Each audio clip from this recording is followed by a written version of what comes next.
tonight's guest Riffra. is an absolute giant of the game. MVP, AFLPA MVP on his way through. Superstar at both Fitzroy and Sydney. 7-time All-Australian, captain, Hall of Fame member. The CV goes on and on and on. Most notably as a premiership coach. He's one of the greats of the game. Please make him welcome Paul Roos, everybody.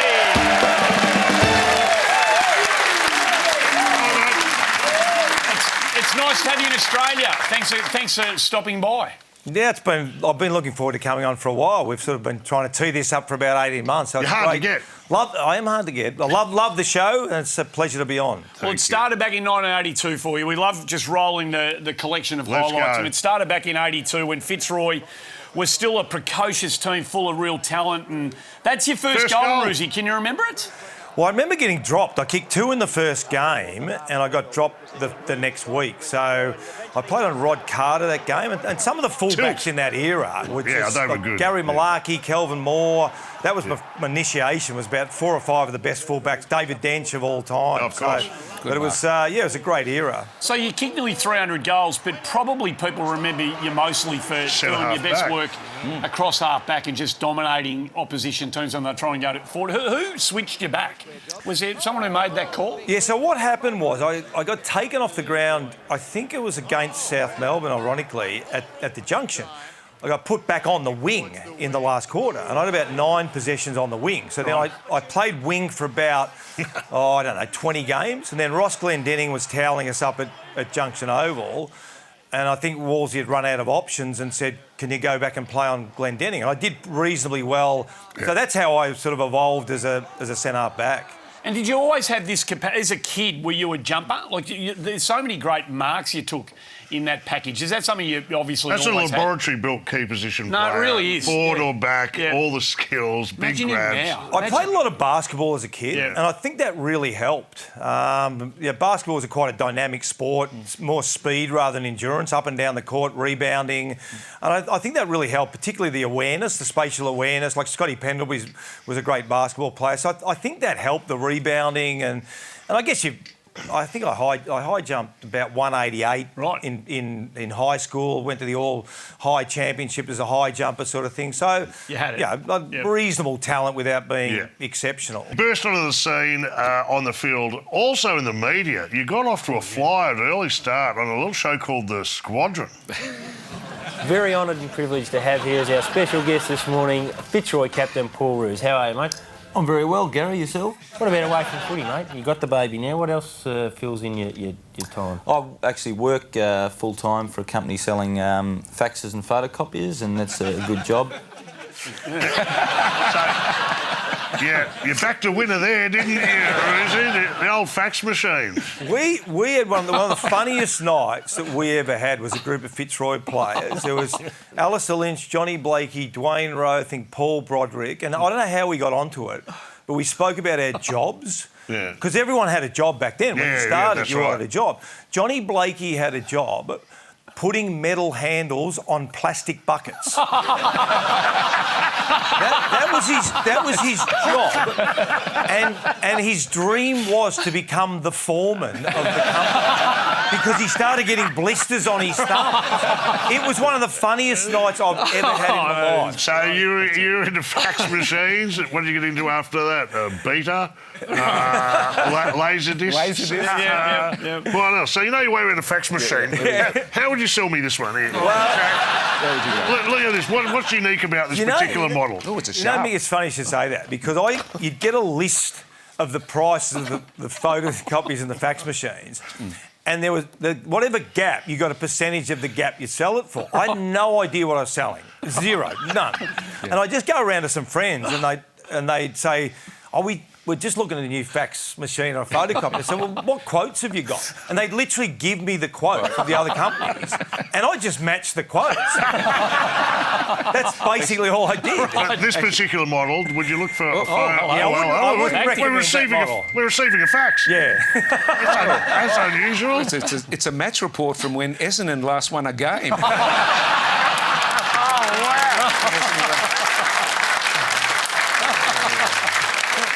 Jeez. The fish did really well that day. That's very good. So you mentioned you play as that was still the day before your players become professional and you had jobs. And your first week before you played your first game you're working, we've actually got a picture of you hard at it in the week before you made your debut. What were you fudging the books? What were you doing there? Obviously, everyone else working from home. What's going on? I was working at the AMP. AMP. This is a true story. So I worked there for about 3 or 4 years, and when I got my sort of assessment or whatever, my boss said to me when I was about 19 or something like this, you've got to make a decision between insurance and playing football. Right. That's what he said to me. So I think I made the right decision at that particular time. Oh, hang on, we're getting another fax. What is this? I can't... Oh, it's coming. I can hear You it. preempted it coming through. It's okay. What is it? Just do that, yeah. He just knew it was coming through. Yeah. Oh, it's the jokes for tonight's multi. He was a wonderful player, this player. I'm back a in colleague of man. We used to go to Vic Park and watch you play in Princes Park, all those great games, you and Purdy down the back. And in '86, you came very close to winning a Brownlow. In fact, you were one of the fancied. Oh, yes. And during the news in 1986, they actually went out on the streets to get people's opinions on who should win. If you listen to the real footy expert, the person in the street, Paul Roos, is home and hosed. Paul Roos, by a mile. Paul Roos, hopefully. Roos. Oh, definitely Paul Roos. Paul Roos. Paul Roos? Paul?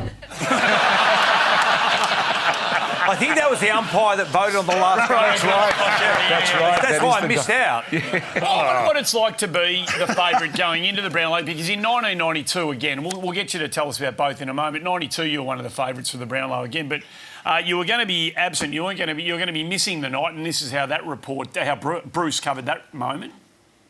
Not all the favourites are here tonight. There's a lone lion who's over in Los Angeles. Paul Roos. Paul, you've had a magnificent season. M. Dundas. So I wonder what this is like, Roosie. You're over in LA.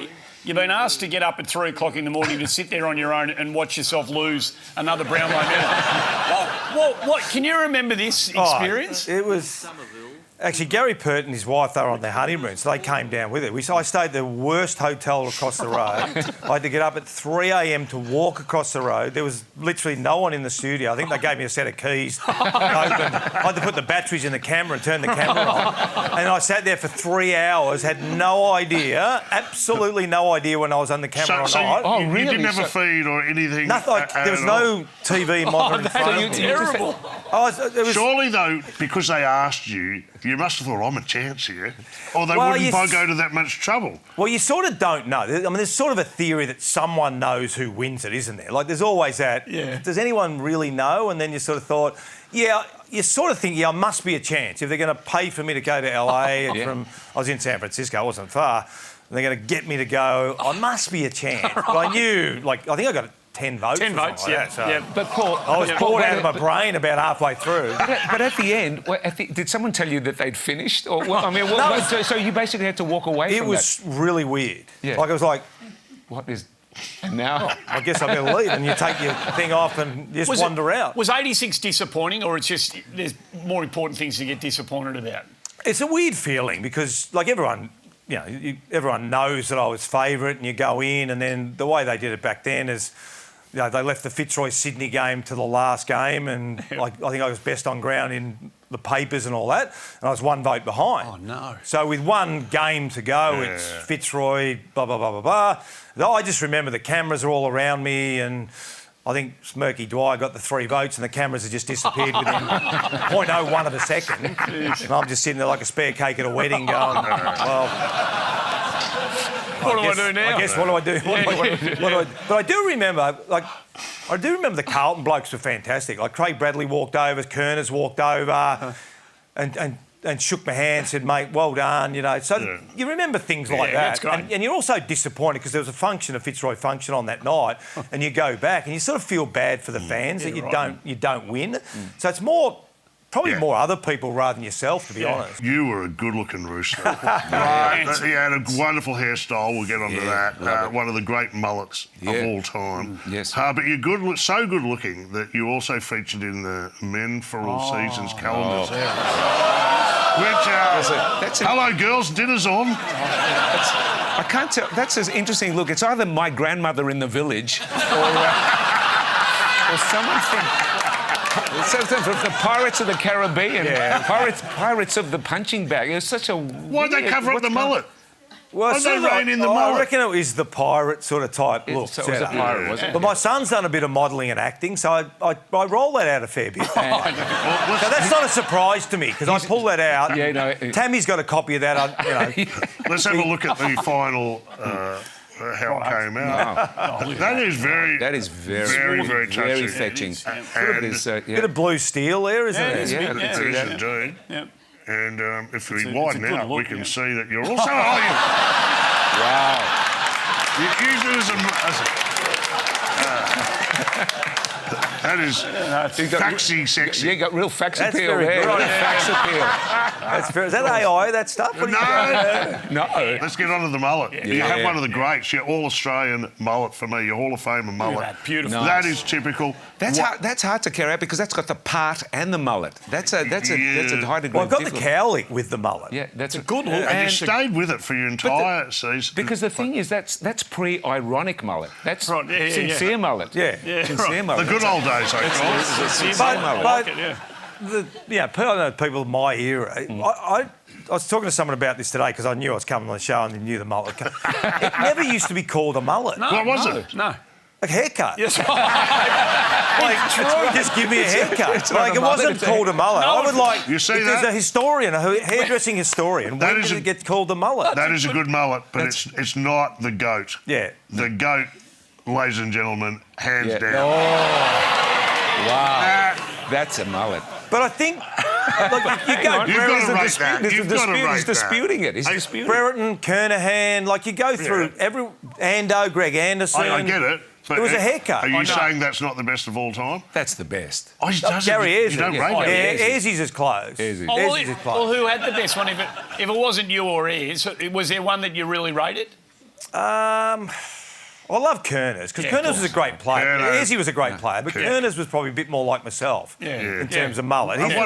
Ayres was a bit more bushier type. I reckon Vinny Catoggio, had he shaved, he could have gone... That's not a mullet. No, you can go with an afro mullet in the back. An afro mullet. That's a high degree of difficulty. The frollet. That'll get you on the podium. At what age did you look yourself in the mirror and said the mullet has to go? Was there a point at which you went, I'm done?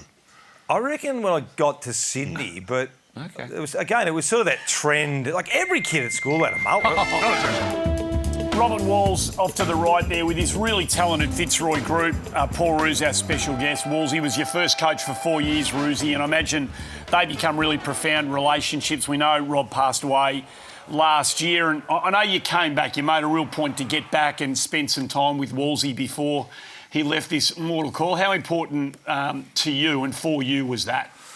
Look, I don't think you realise at the time when you go to a footy club, because you probably don't think you're going to be there that long, but when you look back on it, those formative years, I'm 16 going to Fitzroy and, I had a great upbringing, but then you get introduced to Robert Walls and Bernie Quinlan and Gary Wilson and all those guys, and they just shape your life, really. So when I heard Wallsy, we knew he was sick, and then Scotty Clayton rang me and said he's going to do the assisted dying, and I didn't know really much about that. But I said, I've got to come back and, I've got to see Wallsy before, he chooses to pass away sort of thing. So I came back and spent a couple of hours with him in East Melbourne, which was it was the most incredible 2 hours. It was amazing because we had similar, played, coached, all those sorts of things. Yeah, it was just amazing. And 23 years later, you go on this incredible football journey, and 23 years later, you do what Wallsy did. You coach a team to a premiership. Were there hallmarks back to some of those early lessons you learned under Rob that you instituted in your days at Sydney? 100%. When I finished in October 1998 as a player, I sat down at my desk and I wrote the things I liked about my coaches and the things I didn't like. and you take something from all of your coaches, good and bad. I would never have won the flag had I not gone to Fitzroy. I'm convinced of that. Not just Robert, but Laurie Serafini, Mickey Conlon, Bernie Quinlan, Gary Wilson, that next group of players, Matty Rendell, Scotty Clayton. There's no way known I'll win the premiership at Sydney had I not gone to that footy club. Yeah, right. I think for a lot of people who weren't living through that premiership at the time, it was very significant for the South Melbourne Sydney Football Club. It had been a long time coming, and it really did legitimise this football club on now the national scale. And you were there, and on the dais after the game, you gave one of the speeches, which is well remembered. To the people who have waited 72 years to see South Melbourne / Sydney Swans win the premiership, here it is! Oh, that's so That's good. massive, yeah. So good. Can I just ask, though, were you in... That wasn't ticker tape, by the way. That was a fax machine. That's what was it a shredder? I mean, were you publicising a shredder? That was great action behind you. That was beautiful. That was a great... The fact that you mentioned South Melbourne as well was so special. Yeah, well, I remember... Because people have asked me this a lot, do you rehearse your speech? You sort of semi-do. You're winning and losing, because there's only two ways you're going to go. You can win or you can lose the grand final. But I think the banner was sort of pretty significant. It was 2 cities, 1 club or something like that as we run out onto the ground. And I knew the angst that had happened for South Melbourne back in 80, 81. And I think, as you said, Mick, it was really quite significant bringing the club really together. And I think that was what I was trying to say, that no longer was there this sort of division. I think that day sort of cemented even the people that didn't want to see, and there was largely most people didn't want to see South Melbourne go to Sydney. It's really successful. It's the best of the bunch of the migrating teams. Yep. It's and it enshrined so many people at that football club in that period in the history of that club. And you're at the top of that totem pole, obviously. But I wonder if it nearly didn't happen. I mean, you were as assistant coach in 01. Rocket resigns in 2002.